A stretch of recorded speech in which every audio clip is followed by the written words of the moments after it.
सागर खिंचा 86 चौदह चंद्रवंशी राजाओं का वृत्तांत। कथा को आगे बढ़ाते हुए 485 पेज।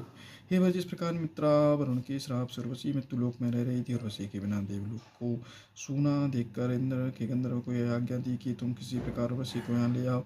इंद्र की आज्ञा पाकर गंधर्व ने उर्वशी के पास जाकर यह कहा, हे उर्वशी, तुम्हारे बिना इंद्र सभा की शोभा फीकी हो रही है, तो तुम्हें इंद्र ने बुलाया है। यह सुनकर उर्वशी प्रसन्न होकर साथ चलने को तैयार हो गई। उर्वशी की मर्जी से गंधर्व ने अपनी माया द्वारा नवीन घृत को पुराने घृत से बदलकर उर्वशी को खिला दिया और उन दोनों मेढ़ों को चुराकर आकाश में उड़ चले। तदुपरांत उर्वशी ने अपने पास हुए राजा पुरुरवा को जागा कर कहा कि मेरे दोनों पुत्र कोई चुरा कर ले जा रहा है। सुनते ही राजा घबरा कर मेढ़ों को लेने के लिए दौड़ा। उस समय उर्वशी ने राजा से इस प्रकार कहा, हे राजन, मैंने तुम्हारे साथ प्रतिज्ञा की थी, जब मैं तुम्हें अथवा मेरे दोनों मन दुख पाएंगे अथवा जिस दिन मुझे नया घृत खाने को नहीं मिलेगा, उसी दिन मैं तुम्हें छोड़कर चली जाऊंगी। तीनों बातें एक साथ हुई, यहाँ मैं तुम्हारे पास नहीं रहूंगी।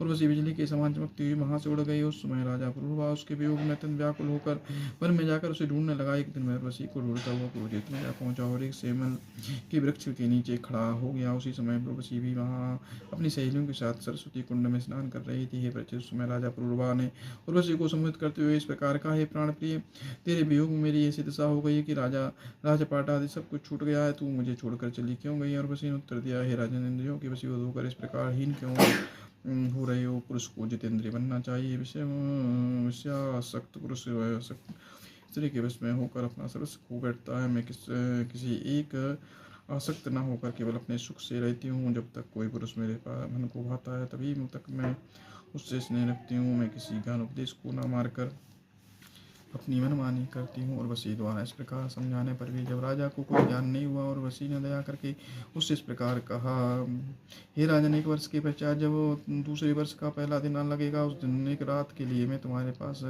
आकर रहूंगी। इतना कहकर उर्वशी वहाँ से अदृश्य हो गई। तब राजा राजभवन में लौटकर उस दिन उसकी प्रतीक्षा करने लगा। एक वर्ष बाद उसी अपने वचन अनुसार जब उसके पास आई और प्रातःकाल होने पर इंद्र लोग खुल जाने लगी, उस समय राजा पुरुरवा से रुदन करने लगा। तो उस समय उर्वशी ने कहा, हे राजन, मैं भी नहीं रह सकती। यदि तुम मुझे अंतःकरण से चाहते हो तो तुम्हें एक मंत्र बतलाती हूँ। उसी मंत्र का जप करते हुए तुम गंधर्वों की तपस्या करो। ये प्रसन्न होकर तुम्हें यज्ञ करने को आज्ञा दें, तब यज्ञ करने के कारण गंधर्व लोक में तो आकर तुम मुझे प्राप्त कर लोगे। उस समय मैं आनंद पूर्वक तुम्हारे साथ रहूंगी। इतना कहकर पुरुरवा को वेद की दो ऋचाएं बताकर इंद्रलोक को चली गए। राजा ने इस मंत्र का जप करके गंधर्वों को प्रसन्न किया। बोलो कृष्ण भगवान की जय, राधा वल्लभ की जय, वृंदावन धाम की जय।